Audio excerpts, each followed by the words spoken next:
രാജ്യത്ത് സുരക്ഷാ ഭീഷണി നേരിടുന്നവർക്ക് കേന്ദ്ര സർക്കാരിന്റെ പ്രത്യേക സുരക്ഷാ ക്രമീകരണങ്ങളാണുള്ളത്. അതിലേറ്റവും പ്രധാനപ്പെട്ടതാണ് Z+. അതാണ് ഇനി നമ്മുടെ സംസ്ഥാനത്തിന്റെ ഗവർണർ ആരിഫ് മുഹമ്മദ് ഖാന് നൽകുക. കേന്ദ്ര ആഭ്യന്തര മന്ത്രാലയത്തിന്റെ പ്രത്യേക ഇടപെടലിൽ ഗവർണർ ഇനി യാത്ര ചെയ്യുന്നതും രാജ്ഭവനിൽ താമസിക്കുന്നതുമെല്ലാം 55 CRPFകാരുടെയും 10 NSDക്കാരുടെയും നിതാന്ത ജാഗ്രതയിലായിരിക്കും. രാജ്യത്തെ ഏറ്റവും ഉയർന്ന സുരക്ഷാ ശ്രേണി SPG ആണ്, സ്പെഷ്യൽ പ്രൊട്ടക്ഷൻ ഗ്രൂപ്പ്. പ്രധാനമന്ത്രിക്ക് മാത്രമാണ് SPG സുരക്ഷയുള്ളത്. തൊട്ടു താഴെയുള്ള സുരക്ഷാ ശ്രേണിയാണ് Z+. ഇതാണ് ഗവർണർക്ക് നൽകിയിരിക്കുന്നത്. രാഷ്ട്രീയ ഭരണരംഗങ്ങൾ കൂടാതെ മറ്റു മേഖലകളിലെ പ്രമുഖർക്കും അവർ നേരിടുന്ന സുരക്ഷാ ഭീഷണികളുടെ തീവ്രത അനുസരിച്ച് X മുതൽ Z+ വരെയുള്ള സുരക്ഷാ വലയം ഏർപ്പെടുത്താറുണ്ട്. 2023 ഡിസംബറിലെ കണക്കനുസരിച്ച് 40ഓളം പ്രമുഖർക്കാണ് രാജ്യത്ത് Z+ സുരക്ഷയുള്ളത്. കേന്ദ്ര ആഭ്യന്തരമന്ത്രി അമിത്ഷാ, രാജ്യരക്ഷാ മന്ത്രി രാജ്നാഥ് സിംഗ്, ഉത്തർപ്രദേശ് മുഖ്യമന്ത്രി യോഗി ആദിത്യനാഥ്, കോൺഗ്രസ് അധ്യക്ഷൻ രാഹുൽ ഗാന്ധി, സോണിയാഗാന്ധി, പ്രിയങ്ക ഗാന്ധി, ആഭ്യന്തര സെക്രട്ടറി ചന്തു ബുരുസു, ഡൽഹി മുഖ്യമന്ത്രി അരവിന്ദ് കെജ്രിവാൾ, റിലയൻസ് ഇൻഡസ്ട്രീസ് ചെയർമാൻ മുകേഷ് അംബാനി, ഉമാഭാരതി, തമിഴ്നാട് മുഖ്യമന്ത്രി MK സ്റ്റാലിൻ, പിണറായി വിജയൻ, ഉദ്ധവ് താക്കറെ, ചന്ദ്രബാബു നായിഡു, ശരത് പവാർ, മോഹൻ ഭാഗവത്, സൽമാൻ ഖാൻ എന്നിവരാണ് നിലവിൽ Z+ സുരക്ഷ ലഭിക്കുന്ന പ്രമുഖർ. ഗവർണർ മുഹമ്മദ് ആരിഫ് ഖാന് CRPF ആയിരിക്കും സുരക്ഷ നൽകുക. 55 CRPF ഭടന്മാരാണ് ഷിഫ്റ്റ് അനുസരിച്ച് ഗവർണർക്ക് സുരക്ഷ നൽകുക. ഗവർണറുടെ പ്രത്യേക സുരക്ഷയ്ക്കായി 10 NSD കമാൻഡോകളും ഉണ്ടാകും. 5 ബുള്ളറ്റ് പ്രൂഫ് വാഹനങ്ങളും Z+ സുരക്ഷയുള്ളവരുടെ മോട്ടോർ കേഡിലുണ്ടാകും. ഗവർണറുടെ സഞ്ചാരം ഇനി ബുള്ളറ്റ് പ്രൂഫ് കാറിലായിരിക്കും. ഒപ്പം പോകുന്ന കാറും ബുള്ളറ്റ് പ്രൂഫ് ആയിരിക്കും. ഒരു മാസം 33 ലക്ഷം രൂപയാണ് ഈ സുരക്ഷയ്ക്കായി കണക്കാക്കുന്ന ബഡ്ജറ്റ്. ഇവർക്ക് പുറമെ സംസ്ഥാനം നിയോഗിക്കുന്ന പോലീസ് ഉദ്യോഗസ്ഥരും സുരക്ഷാ സംഘത്തിലുണ്ടാകും. ഗവർണർ താമസിക്കുന്ന രാജ്ഭവൻ CRPFന്റെ നേരിട്ടുള്ള നിയന്ത്രണത്തിലായിരിക്കും. സബ് മെഷീൻ ഗണ്ണുകളും ഏറ്റവും അത്യാധുനിക ആശയവിനിമയ സംവിധാനങ്ങളുമായിട്ടായിരിക്കും ഗവർണർക്കൊപ്പം NSD കമാൻഡോകൾ ഉണ്ടാവുക. ഇവർക്ക് മാർഷൽ ആർട്സിൽ പ്രാഗൽഭ്യമുണ്ടായിരിക്കും. ഏത് അടിയന്തര സാഹചര്യത്തിലും ആയുധങ്ങളുടെ സഹായമില്ലാതെ തന്നെ ശത്രുവിനെ കീഴ്പ്പെടുത്താനുള്ള പരിശീലനവും ഇവർക്ക് ലഭിച്ചിട്ടുണ്ടാകും.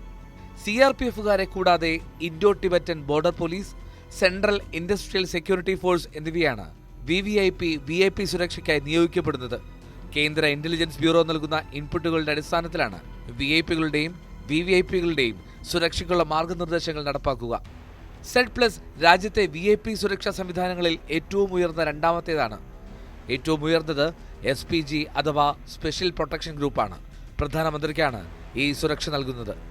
1988 പാർലമെന്റ് പാസാക്കിയ നിയമപ്രകാരമാണ് സ്പെഷ്യൽ പ്രൊട്ടക്ഷൻ ഗ്രൂപ്പ് നിലവിൽ വന്നത്. 1981 വരെ ഡൽഹി പോലീസിനായിരുന്നു പ്രധാനമന്ത്രിയുടെ സുരക്ഷാ ചുമതല. ഡൽഹി പോലീസിലെ സ്പെഷ്യൽ സെക്യൂരിറ്റി ഡിസ്ട്രിക്റ്റിലെ ഉദ്യോഗസ്ഥരാണ് ഇതിൽ ഉൾപ്പെട്ടിരുന്നത്. UK മെട്രോപൊളിറ്റൻ പോലീസ് സർവീസിന്റെ മാതൃകയിലാണ് ഇവർ പ്രവർത്തിച്ചിരുന്നത്. 1981 ഇന്റലിജൻസ് ബ്യൂറോയ്ക്ക് കീഴിലെ സ്പെഷ്യൽ ടാസ്ക് ഫോഴ്സിനായി പ്രധാനമന്ത്രിയുടെയും കുടുംബത്തിന്റെയും സുരക്ഷാ ചുമതല. പ്രധാനമന്ത്രി ന്യൂഡൽഹിയിലും പുറത്തും പോകുമ്പോഴെല്ലാം ഇവരായിരുന്നു ഒപ്പമുണ്ടായിരുന്നത്. എന്നാൽ 84 പ്രധാനമന്ത്രിയായിരുന്ന ഇന്ദിരാഗാന്ധിയുടെ വധത്തോടെ ഇതിൽ മാറ്റം വരുത്താൻ തീരുമാനമായി. 1985 ഫെബ്രുവരിയിൽ പ്രധാനമന്ത്രിയുടെ സുരക്ഷ എങ്ങനെയാകണമെന്ന് തീരുമാനിക്കാൻ ബീർബൽ സിംഗ് കമ്മിറ്റി രൂപീകരിച്ചു. ഈ റിപ്പോർട്ട് പ്രകാരമാണ് സ്പെഷ്യൽ പ്രൊട്ടക്ഷൻ ഗ്രൂപ്പ് എന്ന ആശയം രൂപീകൃതമായത്. IG റാങ്കിലുള്ള IPS ഓഫീസർ ഡയറക്ടറായിട്ടാണ് SPGക്ക് തുടക്കമായത്. 1988 രാജീവ് ഗാന്ധി സർക്കാരിന്റെ കാലത്താണ് SPG നിയമം പാസാക്കിയത്. 89 രാജീവ് ഗാന്ധിക്ക് ഭരണം നഷ്ടമായി. പ്രതിപക്ഷ നേതാവായി മാറിയപ്പോൾ SPG സുരക്ഷയുമില്ലായിരുന്നു.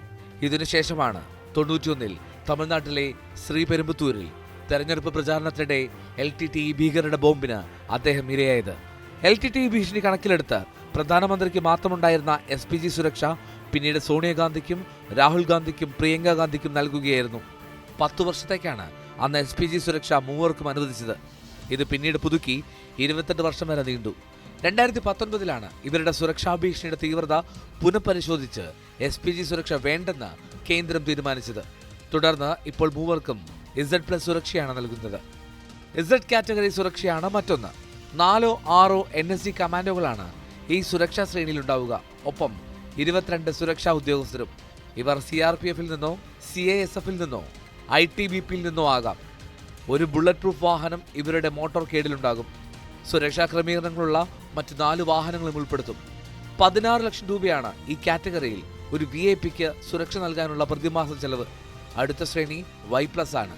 2 മുതൽ 4 വരെ NSG കമാൻഡോകളും 11 അർദ്ധസൈനികരും അടങ്ങിയതായിരിക്കും ഈ സുരക്ഷാ സംഘം. ബുള്ളറ്റ് പ്രൂഫ് വാഹനം ഉണ്ടായിരിക്കില്ല. എന്നാൽ പ്രത്യേക സുരക്ഷാ ക്രമീകരണങ്ങളുള്ള 3 വാഹനങ്ങൾ അനുവദിക്കും. 15 ലക്ഷം രൂപയാണ് പ്രതിമാസ ബജറ്റ്. Y കാറ്റഗറിയിൽ 1-2 NSG കമാൻഡോകളും 8 അർദ്ധസൈനികരും ഉണ്ടായിരിക്കും. Y കാറ്റഗറിയിൽ NSG കമാൻഡോ ഉണ്ടാകില്ല. 2 അർദ്ധസൈനികരുടെ സുരക്ഷയാണ് ഉണ്ടാവുക.